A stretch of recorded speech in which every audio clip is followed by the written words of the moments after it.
We have Ryan Mead and Gareth Whitton. There comes the king of tarts. Oh my God. We're the tart chef. Come and say hi. Gareth is a master technician. I'm making something called coffee and donuts. So we'll hopefully take the appearance of a takeaway coffee cup. Inside, it's going to be a tiramisu flavoured cake and some cinnamon donuts on the side. As busy as things are over at Tarts and on occasion, I haven't thankfully had to move this quickly for some time. My name's Gareth Whitton. I am the owner and director of Tarts and On in Melbourne.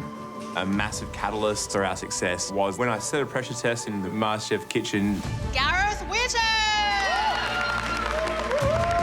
So today, you'll be cooking one of my favourites. Oh, nice. Smoked pecan and butterscotch tart.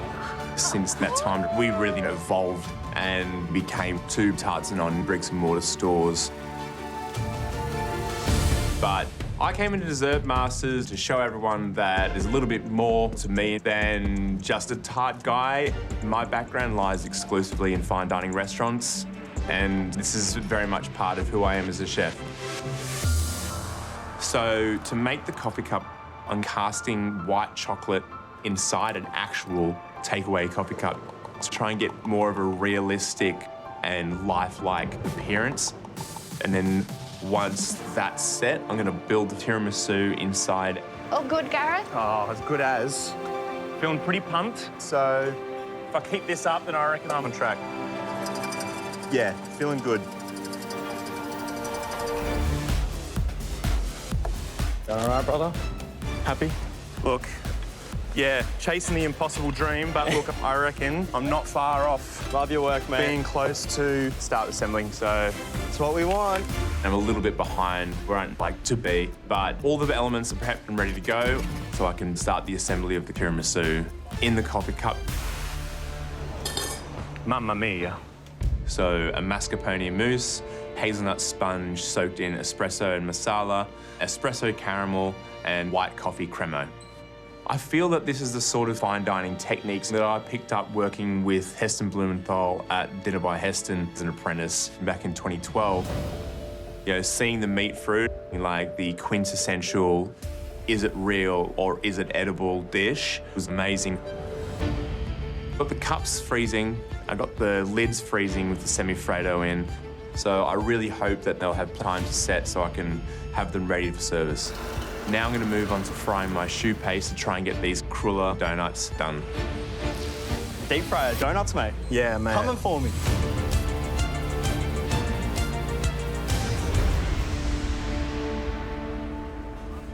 The mindset that I took into this cook was to show everyone who I am as a chef. There's so much writing on getting this right. The cruller donut was worked really well. So I'm starting to unmold the semi-Freddo takeaway coffee lid. It is incredibly stressful, but it holds firm. There's a little bit of a breakage around the edge, so I finished it off with a little bit of mascarpone mousse, and I'm happy with that. So now I need to unmold the coffee cup. We've left it setting in the blast chiller for as long as possible. A lot's riding on this, so Okay. I think it does look pretty good. So I'm really hoping that everything is fully set and firm.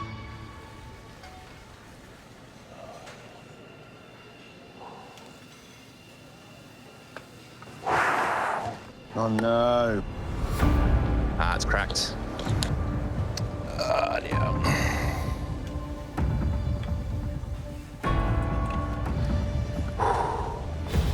It feels like the full 3 hours has gone completely down the drain. It's excruciating.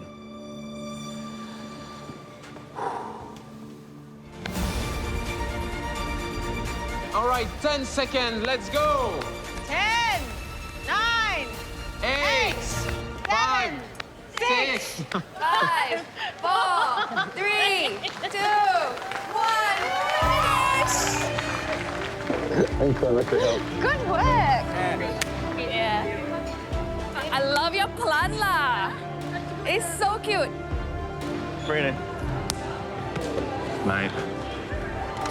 I wanted to show a different side to me. I really wanted to show my skills in fine dining. But looking around the room, and I'm starting to notice some of the masterpieces that are being created in this kitchen tonight. And there is a sense of embarrassment.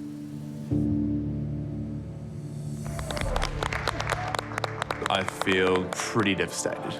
I'm really just hoping for a little bit of understanding of what I was trying to achieve. Oh no. Yeah.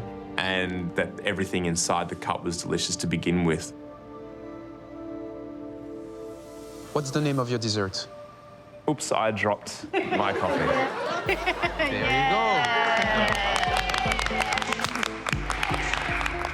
Hands up who's had a spectacular pastry failure in their career. Right. So that's the mascarpone and espresso semifreddo inside the lid. And then there is a hazelnut sponge was soaked in a bit of masala and espresso, coffee cremo, espresso caramel, and a tiramisu mousse.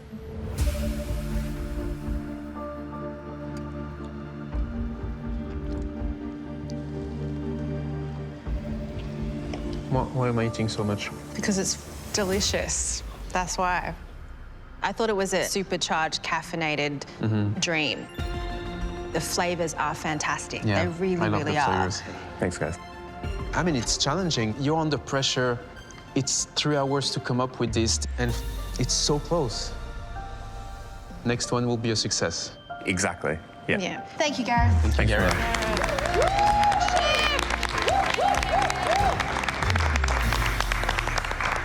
Well done. Thank you.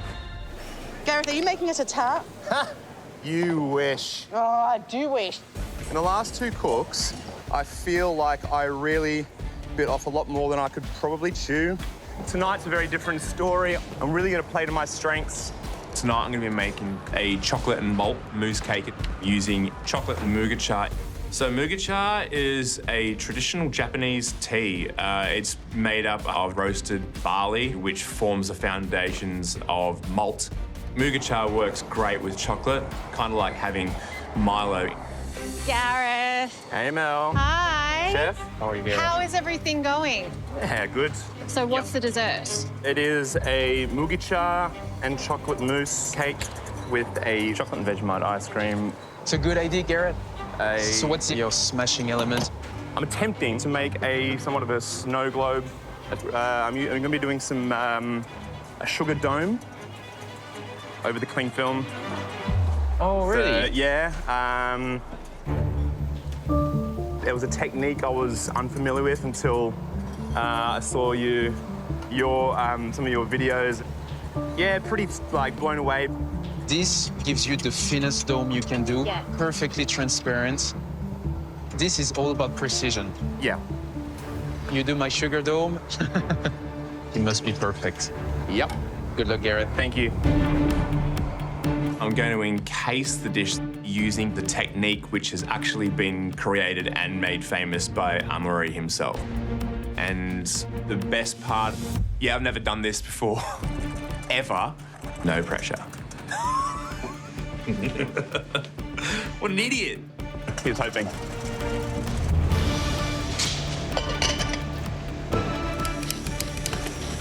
Oh. This dish is a really nice, complex array of layered flavors. It's all about having roasted, malty, dark notes carried through the fattiness of the chocolate. Now, I don't want to count any chickens, but ice cream is looking great. The mousses are looking really good. I'm up to cooking the sugar for the sugar domes. I'm going to be doing this sugar dome as my smash element. It's going to encase the dish with such a short amount of time on the clock. I need to get a real move on it because to make this sugar dome is pretty tricky. After watching the MasterChef grand finale, there is so much that can go wrong. This could be a very, very risky idea. Oh, dude. But look, I think if I can get this right, then it's definitely going to hit the brief and hopefully impress Amory. I got to get these bang on. If I don't end up getting sugar home, then there's a very good chance that I'm going to be at the bottom and run the risk of going home. You got this, big dog. So I poured my sugar mix onto the cling film, pressed down around the area where the sugar is sitting, hoping to get that nice round shape. Once it cools to a point that the sugar will harden, we have the sugar dome. Ooh. So the first one's not worked. I think it may have been a little too hot. He's popping. Right now, I'm feeling so stressed.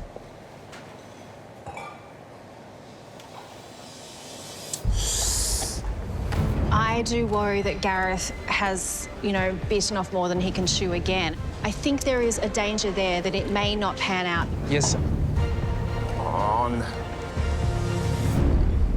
Oh, it's just like, seriously, it's torturing me. Can't get it right. Something's just not working out for me. This could be an absolute blowout. Time is really starting to slip away. I'm starting to have regrets.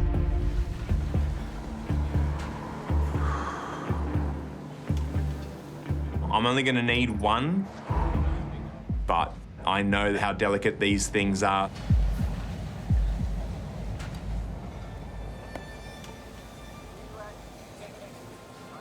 Finally, it holds firm.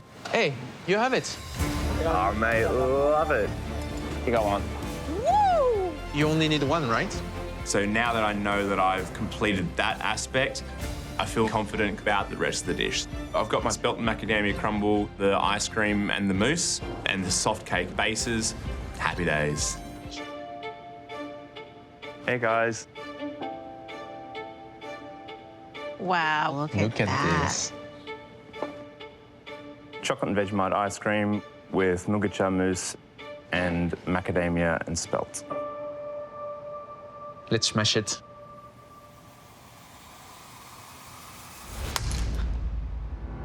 Okay. Oh, that's a smash.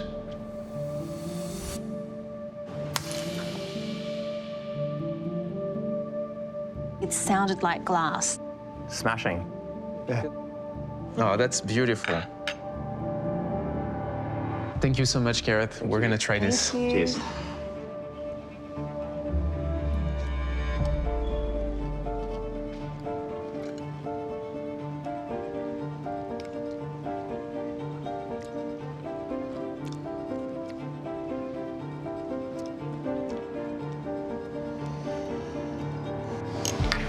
It's an excellent dessert.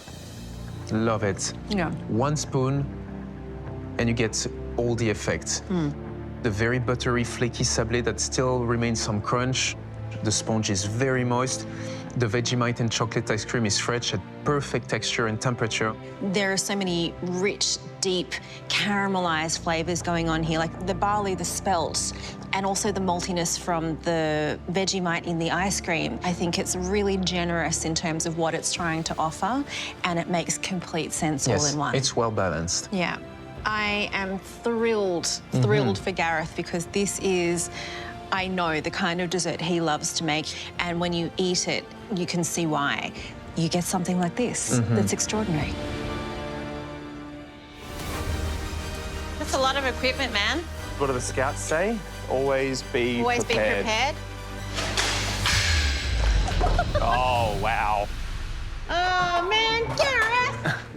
That won't cut the mustard. So pressure's back on with elimination on the line, but after 2 really strong cooks back to back, I'm feeling my confidence, so I'm excited. Being the tart guy has its advantages, 100%, but ice cream is also something that I've cut my teeth on. I've made hundreds of ice creams, so this is just as much a strength of mine as tart making is. And I'm pretty confident that this is going to be a good challenge. So today I'm working with beetroot as my feature ingredient. It's a little bit more up my street. It's definitely something I've worked a lot with before. So my dish tonight is going to be a beetroot ice cream. I'm going to be serving that with a chocolate and raspberry cake and a creme fraiche mousse. I love those amazing earthy flavours. I feel they marry together, so I'm pretty confident that when this comes together, it's going to be a pretty tasty plate of food. I was made for this.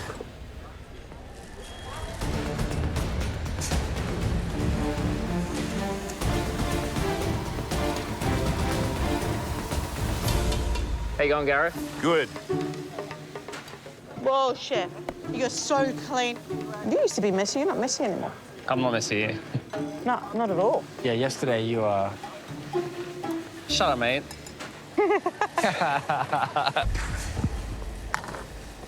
Look, I'm kind of at the point now where I thought I was going to be. So just getting the cake out of the fridge, getting the jam blitzed, and getting the ice cream ready. So I feel that the most important thing about this challenge is to get that beetroot into a frozen element. So I'm cooking a beetroot ice cream and bon appetit. In this dish, what I'm really trying to highlight is the two different flavour profiles of beetroot. One being the deep, earthy one by using some sour cream in that ice cream. But also, I'm making a second frozen element. Beetroot glaze, which is going to have some citric acid in there, which almost gives it a blackcurrant-like note. And the glaze is going to allow the entremet to hold together once it's frozen. No, it's good. If the science that I trust so deeply in doesn't fail me, then I should have a really good plate of food at the end of this cook. Gareth, I love it. This is all for you, Anna. I feel pretty good. Every single thing is going to plan and everything's tasting pretty good. It's looking exactly as I envisioned it. Super stoked with the outcome. Whoa. Damn, boy. I've really tried to highlight the two different sides to beetroot that I love so much. It's a mixture of sweet and sour. So those all come out and marry together in a mouthful. Wow. I'm feeling pretty good. Everything tastes fantastic. The dish looks good. I'm really happy. So my dish tonight is beetroot ice cream with a chocolate and raspberry cake. Thank you so much. Thank you. We're gonna try this.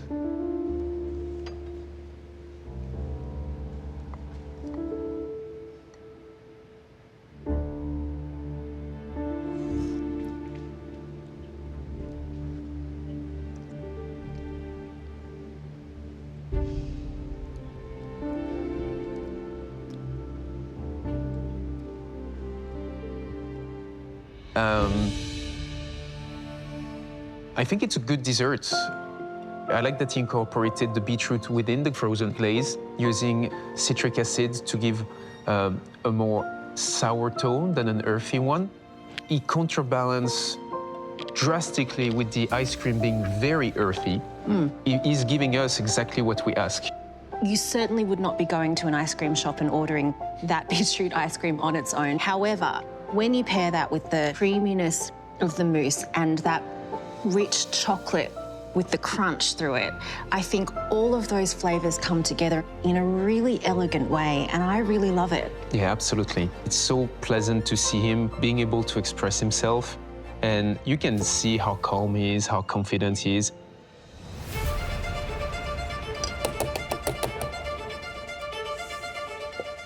Ooh, I see a black forest too here. Hey, Gareth. Hey, Chef. Hey, Mel. Mel and I were wondering, are we going to see one of your famous tarts? Is this the challenge? You're going to bring us a tart? I feel as though when it comes to getting that elusive immunity, like, we need to play to our strengths. I think I need to play to mine. Chase. Are you doing a tart or I'm not? making a tart. Oh, okay. Finally. Yes! I mean, you've really but- created the monopoly on excellent tarts. For Elmo to be able to have one made for him, I think that's really, really cool. Oh, I love tarts. What's your vision? So- What will be the tart? The tart is going to be a Black Forest tart with Kirsch ice cream. Yes. One of my absolute favorite desserts. I love Black Forest. Absolutely. Black yeah. Forest bring back some of those childhood memories for me. And how many chocolate elements do you have on this tart? 1, 2, 3. Yeah.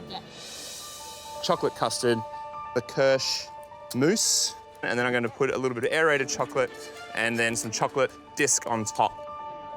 So very much in the tarts and on style when it comes to the aesthetics, but the assembly is going to be, it's a little bit stepped up, I think. Perfect. Right. Excited to see this. Thanks, guys. So, a bit of pressure. Anne-Marie says that he loves Black Forest cake. So, this needs to be executed perfectly. It is a chocolate challenge, and that in itself is like quite imposing when you're cooking for someone like Anne-Marie and against people like Kirsten and Adriano.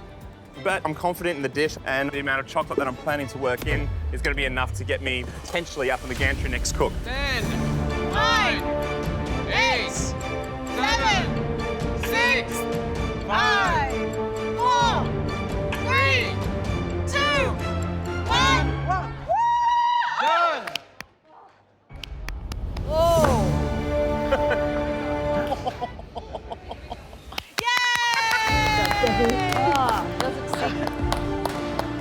Community on the line, obviously this is going to be one of those cooks that you really want to pull out your best work in. I feel that tarts is my best work, so to have that in the back pocket was useful. I think I've done enough to impress the judges. I put up a really, really good dish.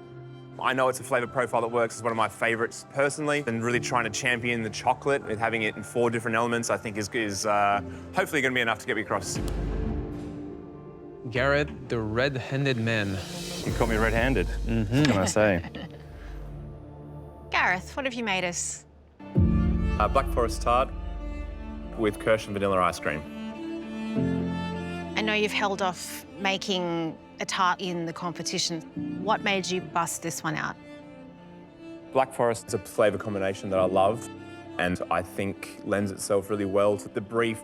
So you're going with something very bold. I feel very strongly about Black Forest. I told you it's one of my favorites. You cannot hide anywhere. Yeah. I think we need to know if it tastes as good as it looks. Yes. So there are 4 components with chocolate. There's a baked chocolate custard in between the 2 cherry layers. There's a white chocolate and Kirsch mousse, an aerated white chocolate in the centre, and the chocolate decor on top. Gareth, Black Forest is very close to my heart, and you really honored it. I love the tart. I really like the flavor of it. Like, I just ate 7 desserts, and I would finish it. It's delicious.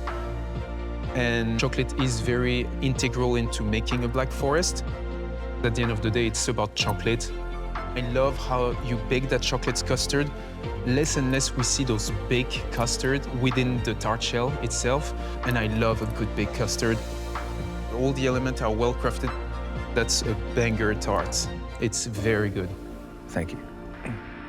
What I love about your tarts is that they are highly technical, but they don't lose any soul in that translation. I think the tart shell itself is perfection. It's thin all the way around. It has the right texture to hold all of those flavours together. I mean, I think this is in the mix for immunity this evening. Thank you, guys. Thank you. Well done. Oh, my God. That's so good.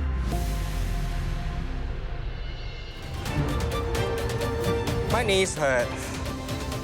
You know what that's a sign of? Getting old, I know. Yep. I've chosen Grease as my movie to be inspired by this evening. The scene at the drive-in where rumours start to spread around that Rizzo's got a bun in the oven. What we're going to do is we're going to make that bun. So we're going to do a burger bun-shaped entremet with orange pistachio and an ice cream that's infused with brioche. I want to try and drive home 2 different angles with the brioche theme. Not only do you get the visual, but then also the flavour profile of the brioche without ever actually eating any brioche itself. It's somewhat of a bunception. The most challenging thing about today's dish is probably composition, but at the same time, I'm confident that the flavours are good. I think it's a nice, quirky take on the movie brief. I feel like making a bun in the oven's not something you can do by yourself. Yeah. Andy and I are going to together make our own bun.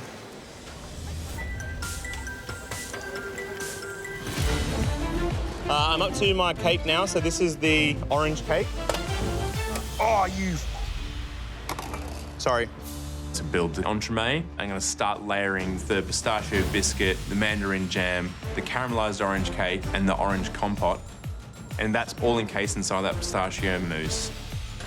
You're still on time? Still on time. I'm confident. Everything's, you know, texture-wise is coming out really nicely.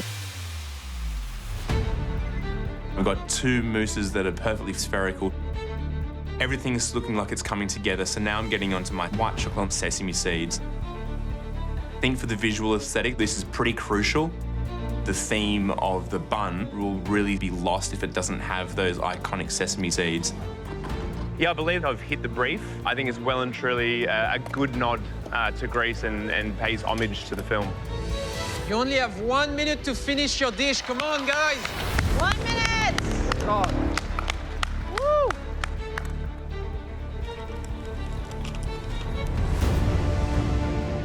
The glaze is looking really good. It is really starting to come about like a burger bun, so really happy. Nice bun. Yes.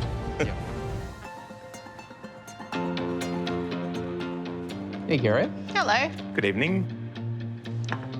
What have you brought us this evening? This dish is called Rizzo's Got a Bun in the Oven. And it's referencing the movie. Greece. Perfect.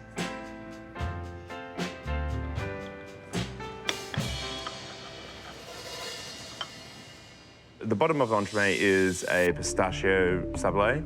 On top of that, a mandarin jam, caramelized orange sponge, and then I've glazed that with a brown butter glaze. Your signature. A signature.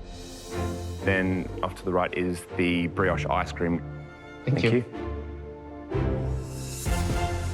I really love how everything is built. The layers are clearly distinct and there is life inside.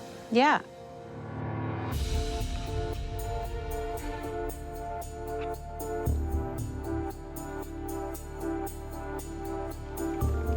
So a bit of the gel as well. I think it's also a dessert that you can easily get everything in one bite. This is a very good dessert. It's technically very intelligent. This is good pastry. This is sexy. This is a masterful plate of food, to be sure. You can see that the sponge has been coated in a very light amount of chocolate just to seal it off and allow it to maintain its texture beautifully.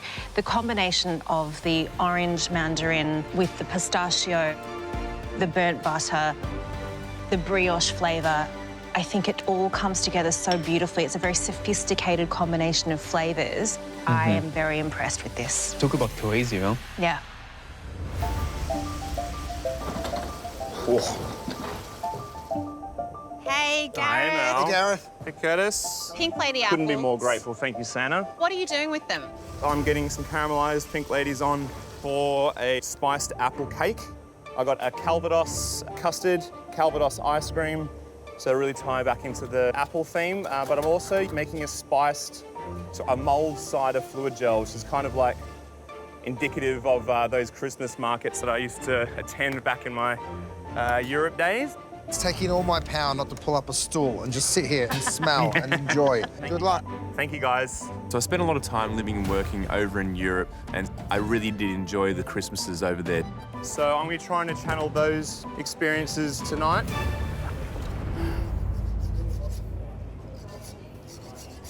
All my components are pretty much done. Ice cream's in the freezer, the custard's in the bag, ready to be put onto the plate. I'm now working on the garnish, add a little bit of that Christmas whimsy to the plate. Even though the apple is the running theme throughout this entire dish, I really want my cake to have the appearance of a plum pudding. I feel a plum pudding is the quintessential Christmas scene. The little sprig of holly on top and the rum sauce dripping down the sides. Now it's just time to glaze. So I've made a toffee apple gel to glaze the cakes. I'm also going to do a nice little marzipan Christmas decor for the top of the plum pudding. Yes! Happy days. Wow, wow, wow. I'm feeling stressful, for sure. Reynolds just played his pin. That has really increased the odds of going home tonight. Perfectly frozen. I can see a lot of really impressive dishes being put together right now. Semi-frozen. I am pretty happy that it's frozen. I'm starting to get a little bit stressed because now that's a 1 in 3 chance of me potentially leaving this competition tonight. And is mine going to be enough? Beginning to look a lot like elimination. Come on. This dish is essentially between me and the semi-final at this point. I'm a little bit stressed, and being a double elimination, I need to do absolutely everything I can to stay in this competition. Think about adding something, a little bit of texture. I'm going to try and do a small batch of candied walnuts. Hopefully it works. But the one thing that I'm really hoping to set me apart in this cook is the fact that I've tried to serve up a dish that has a lot of textural but also temperature diverse ingredients. Having that Christmas cake warm and alongside the cold Calvados ice cream, I think is going to add that other level of nuance to my dish. And also just knowing that there's a slight sort of nostalgia in the way that this dish is composed by replicating a plum pudding. I hope it will get me across the line. So walking this dish up to the judges, I'm pretty stressed considering the odds. With 2 people going home tonight, I just hope that I've done enough. What did you make for us this evening? I made spiced apple cake with mulled cider and Calvados ice cream. This is like Swiss Germany. I'm back home. Yeah. I feel that you made it specially for me.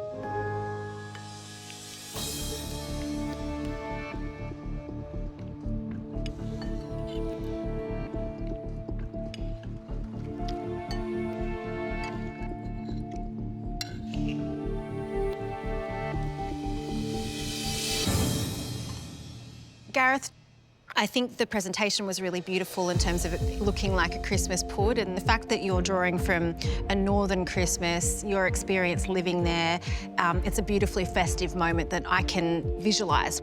I loved the ice cream. I thought the texture was amazing. It had that really adult boozy kick to it that just takes this dessert from simple to spectacular. Thank you.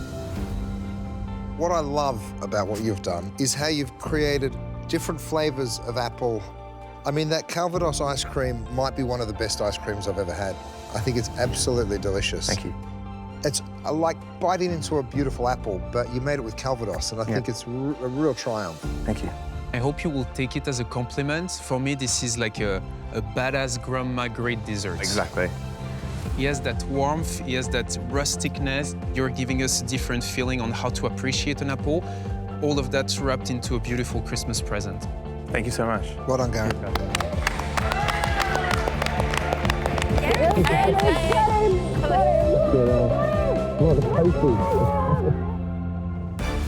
Yeah, this is my truffle custard. Using truffle? Yeah. What? Fresh or oil? Fresh. I mean, it is in season. It's but... go hard or go home. Yeah, damn, man. So I'm going with hazelnut, Jerusalem artichoke and truffle as the main protagonists in this dish. Very earthy tones, earthy flavours. The first thing I get onto is my truffle mousse. The flavour profile is quite bold. I feel confident that I'm going to be able to pull out something special. So the inspiration for this dish comes from certain memories that I have as a young man growing up in the highlands of New South Wales, playing in the river, skimming rocks. So I'm hoping that the visual of this dish is really going to be evocative of that riverside scene. Once this mousse is set, it's going to give the appearance of rocks. The challenge for tonight is to deliver a dish in 3 hours that is inspired by nature. The top 3 contestants will be going through to the grand finale, whilst the bottom 2 will be going home. Right. So I'm happy with the truffle mousse. Plenty of truffle. The next thing I move on to is mixing my hazelnut cake. This is going to go inside the mousse. Already I can see a lot of really impressive dishes being put together by some real big hitters.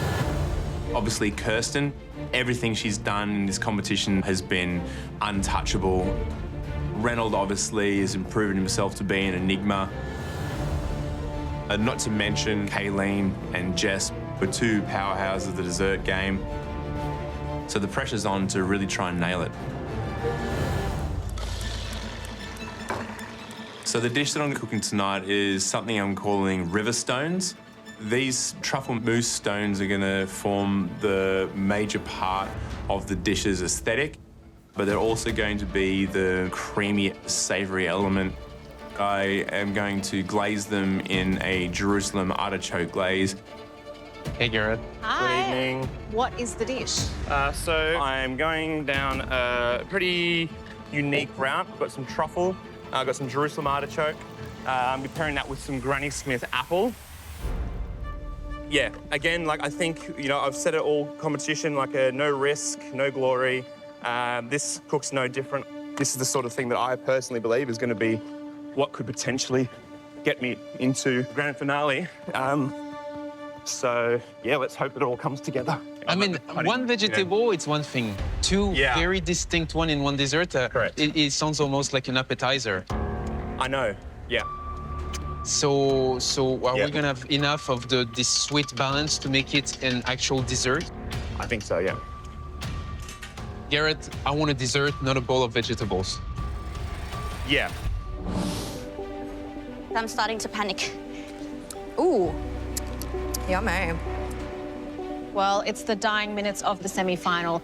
Everybody in this room, and you could feel it, they really, really want this because the top three dishes will end up being our grand finalists. Everybody is pushed for time. This challenge is going to come down to the last few seconds. That's right.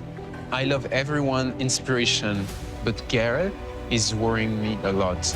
Two vegetables in a dessert, you know? One vegetable, you might like pick my interest. Yeah. Two, it would be fantastic for him to make me like that dish. Absolutely. And this is a thing, right? When you try to beat nature into submission, it will fight back and not work. So I don't want that to happen to Gareth, but it could, definitely. Look, I mean, I think there's always going to be a little bit of doubt around this flavour profile, particularly from very conservative and classical perspective, but I'm very confident in how these guys eat together, and again, I'm just as happy to go ahead with the dish as planned. I trust the flavours. The next thing I get onto is my apple sorbet. The idea of introducing apple into this dish is that I think it really will break up the earthy notes of the hazelnut, truffle, and artichoke. Amerig's a little bit worried, doesn't want a plate of vegetables, and I'm not going to give him a plate of vegetables. It's going to be a well-constructed and well-considered dessert.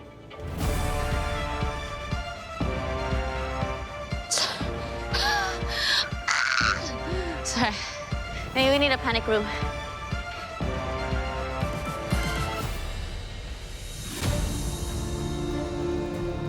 It looks like what I was intending to make in the first place. It is reminiscent of a river scene. There's pebbles and rocks and leaves and bark. It is quite an earthy flavour profile using hazelnut, truffle and artichoke, but with nice, sharp, fresh punctuations in the apple sorbet. I'm feeling pretty confident with the dish that I've put together, and hopefully it's good enough for the judges to, you know, keep me from elimination. Anne-Marie said that he wants to have a dessert and not a bowl of vegetables, so I really hope that this is going to be tasty enough to get me through to the grand finale. Good evening. Good evening.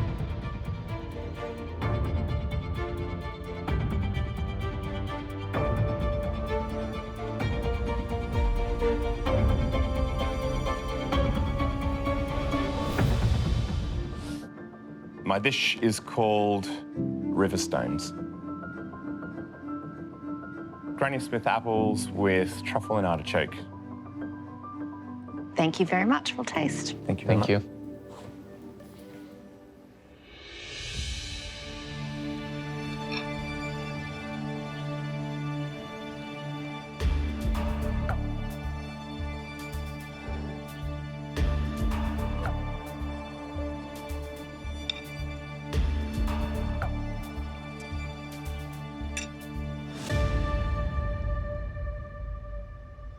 There is a lot of technical mastery going on this plate of food. I think Gareth should be very pleased that he has shown us so many different facets in this one dish of who he is and what he can do, because what he can do is amazing. Does he use natural inspiration? I think absolutely. Yeah. For me, the sorbet is the star of the show. Perfectly smooth. The glaze is perfectly shiny. The mousse is very well made. It's light. The sponge is well. It has its place. Overall, I think everything is well crafted. But close your eyes. You had a degustation menu. This could definitely be like appetizer. Is it well balanced, well built, the layers well defined? Yes, but it is on the very savory side.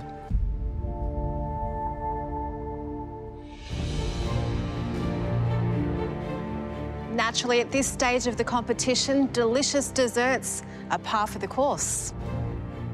It's the way in which you elevate them that sets you apart. And some of you took it to the next level tonight.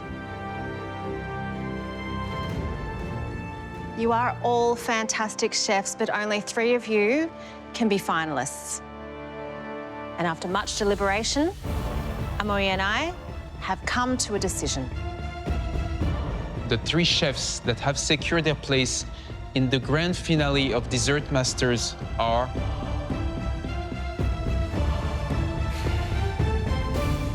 Ranald,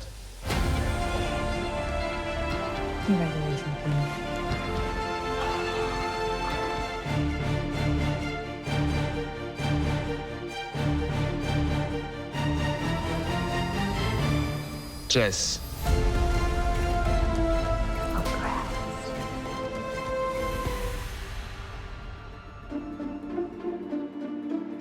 and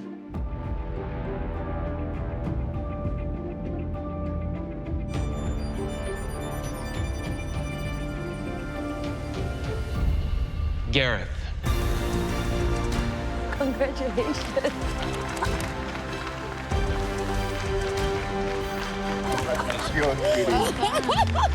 Well done, buddy.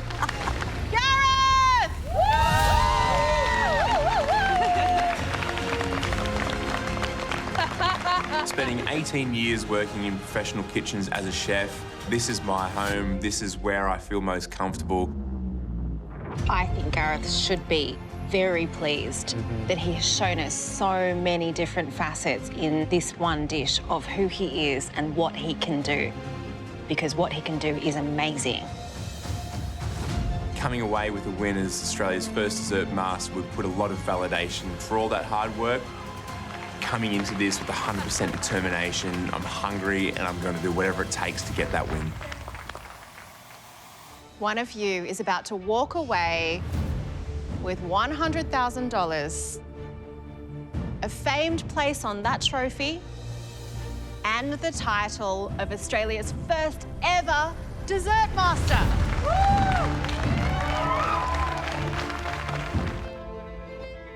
This is a service challenge. Tonight, you will need to plan, create, and serve a 2-course sweet menu for 15 diners, plus us. Now, these diners are expecting big things, and so are we. So pull out the big guns tonight and make us the best dessert we ever tasted. Go, Gareth. Look at you. Machine. Hey, Gareth. Hey, guys. Good evening. You're flying already. Wouldn't be a cook in the Dessert Master's kitchen without it, so yeah. So take a few seconds to tell us what are the 2 dishes. So my first dish is going to be a rhubarb tart. Okay. And what's the second course? The second course, I'm going to do a entremet of pistachio, armagnac, apricot, and a chocolate and wattle seed mousse with pistachio ice cream. Nice.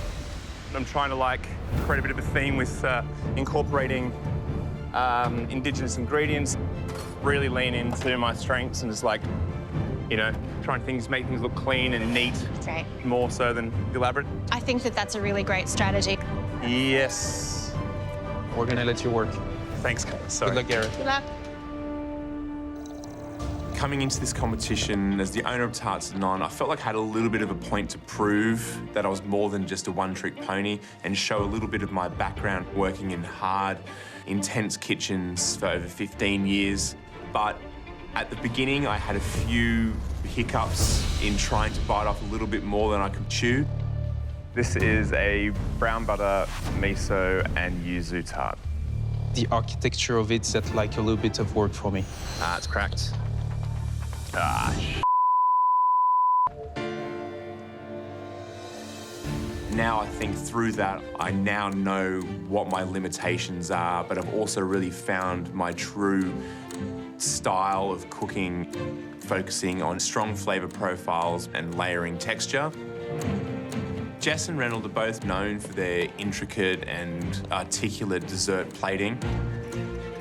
I need to really hone in on flavour and make sure that the plates of food that I'm putting up are of the highest standard and of the utmost deliciousness to be able to stand a chance. Moving on to Gareth. I like that he's bringing us a tart, but Yeah. it's gonna be elevated. Yeah. That is not your grandmother slice of pie. You're excited, right? That's something you wanted to see. I wanted to see this because Jess and Reynolds going plated dessert all the way, and Gareth having different sets of skills is giving us two different experiences, and that might be great for him. Within the two others contestants, he's kind of the underdog. He was never competing in this kitchen before. He has never competed, period. Yeah. He's in sandwich between both of them. Yeah, in terms of experience, he has all the commercial experience in the world, but the two people next to him have all the experience in this kitchen.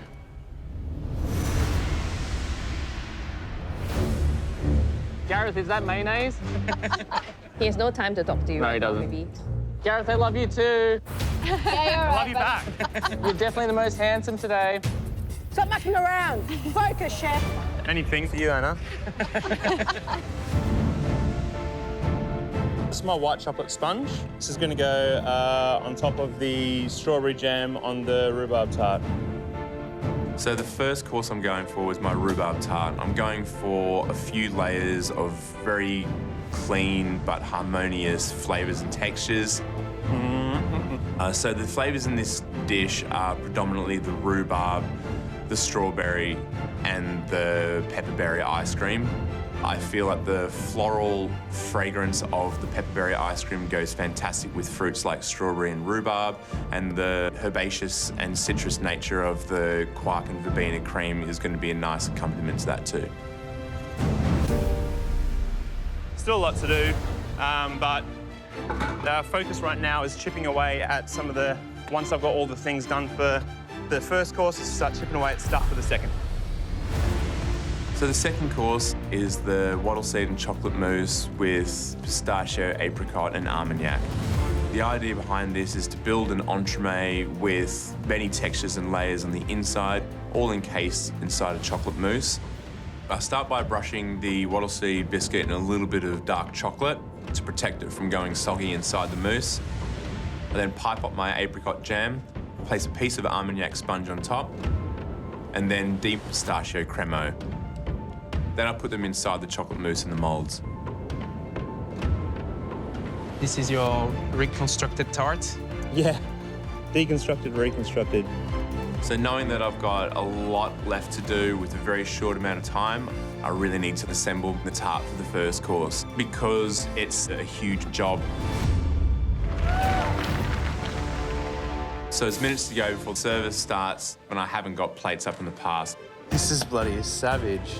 I'll take the sponge and pâte de fruits that I've portioned and set on top of the olive oil shortbread and put them to the side whilst I focus on getting the rhubarb portion and the cremo mixed.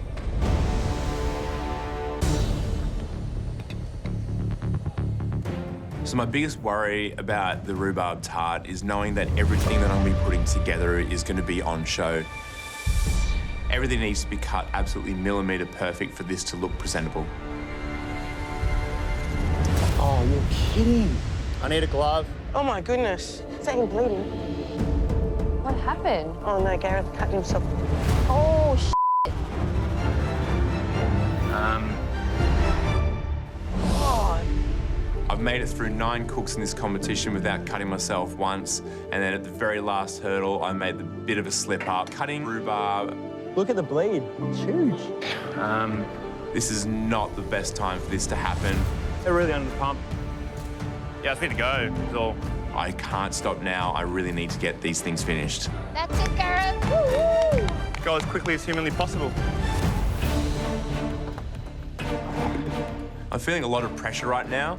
I see Jess and Reynolds and they're pumping dishes out. Next 2 away. I'm really needing to push now to keep up with them. Go, Gareth. The tart's now on the plate with the olive oil biscuit at the bottom. On top of that is the strawberry pâte de fouille, the white chocolate sponge, and then the poached rhubarb. Come on, Gareth. On top of that is the lemon verbena and quark cremo, served with pepperberry ice cream. The presentation isn't perhaps as clean or as concise as I had in my mind, but with the speed that I had to work at to get them onto the pass, I'm very happy that everything that I wanted to get on there was on there. Okay, service, please. Thank you.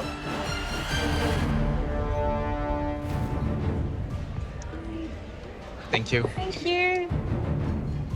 Wow, okay. This is course 1 from Gareth. Rhubarb tart. This looked very, very bistro style.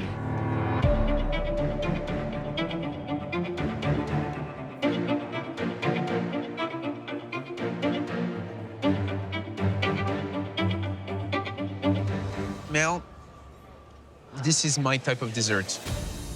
There is texture, there is bite. I love the sponge, I love the jelly, the crunch on the sablé. The rhubarb is cooked to perfection. It's still a little bit fibrous, but you can still cut through it without everything being damaged. This is fresh rhubarb. It's intense in flavor and a little bit of tingy sourness. I love that rhubarb has a lovely freshness to it. Then the cream on top, just lovely, luscious richness. And eating the pepperberry ice cream on its own, I think it's fine. But where it really sings is when you eat it with the tart itself, because it just helps to bring down the sweetness of the tart. This is smart cooking, this is considered cooking, and this is very, very solid cooking from Gareth. If I had a critique to make, I know the time it takes to plate something that is much more elevated than this. I think we should also take into consideration that this could have been plated in a way where it could have been elevated. Yes, I agree, as perfect as it is. I need to get straight onto finishing the mousse cakes for my second course. Go, Gareth. You're almost there. I'm expecting the judges to cut the entremet in half and to see those layers inside. They should have the crisp biscuit base, the chewy apricot jam, and the soft armagnac sponge with the pistachio cremo all encased inside the chocolate mousse. I put on some dots of the pistachio cremo, the apricot fluid gel, and the armagnac cream. Yes, Gareth. It looks like a sexy plate.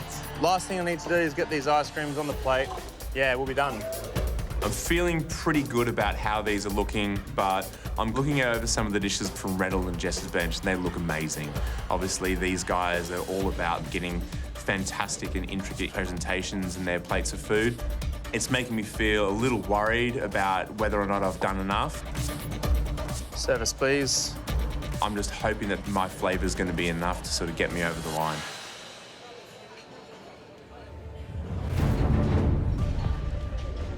Thank you.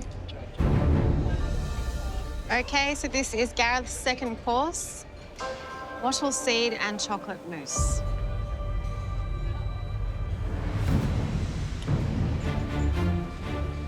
What do we think? The layers are very nice, well defined.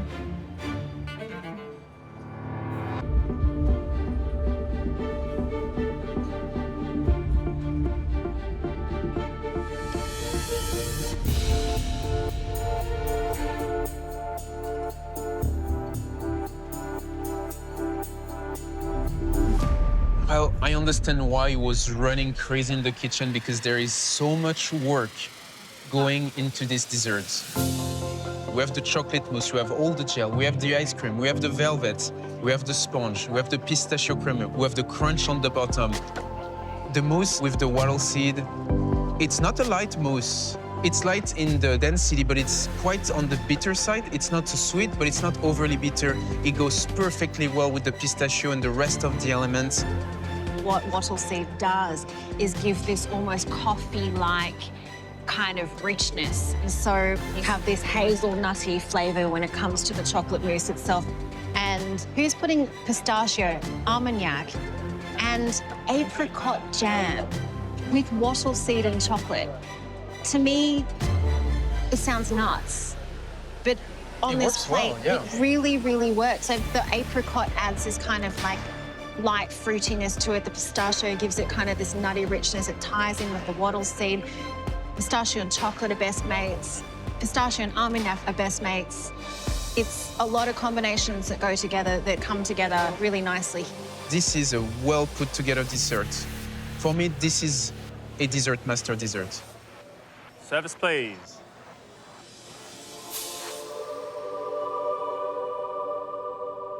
Reynold, Jess, Gareth, it's time. Mel and I have scored both of your dishes out of 10 for a possible total score of 40 points each. The chef with the higher score will win. Are you ready? Let's start with you, Jess. Jess, in your first course, I love the coconut sorbet. But your shibus, unfortunately mine, was missing the vinegar reduction insert. I scored you a 6. In your second course, you didn't get 50 petal on the plate, but the 20 that we did get were expertly made. And I scored you 7. Jess, your first course, I scored you a 6. For your second course, I scored you 8 out of 10. This gives you a total score of 27 out of 40. Well done.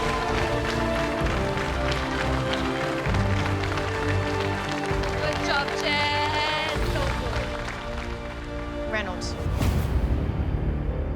your first course was full of floral fragrance and finely balanced.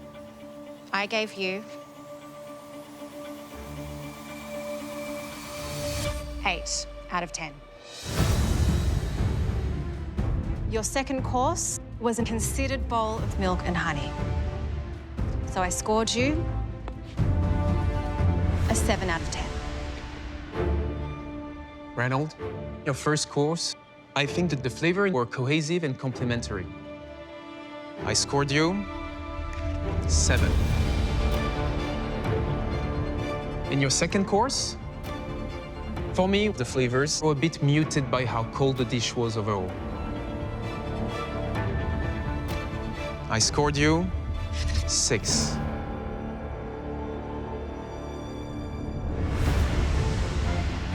That gives you a total of 28 out of 40 and puts you just 1 point ahead of Jess.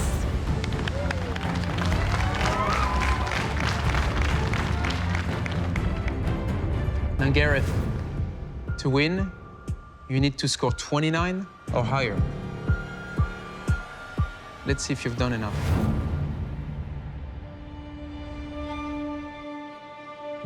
That first course was my kind of dessert. I gave it 8 out of 10.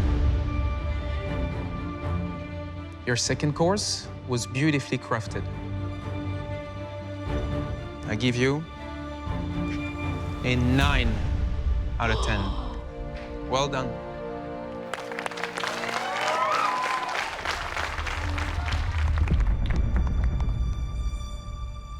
Gareth, your first course was almost faultless.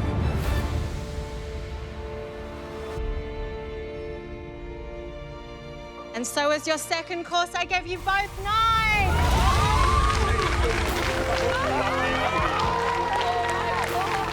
You are our Australian dessert master.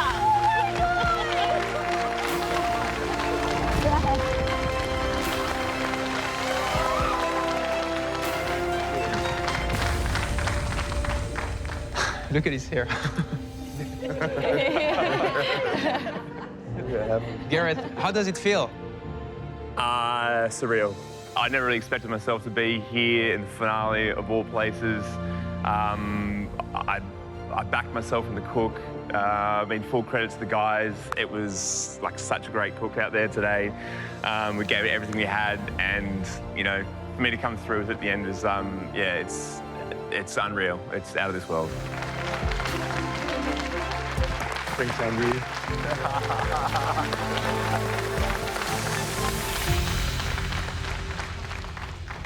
Gareth, not only have you just won $100,000, but also the title of Australia's first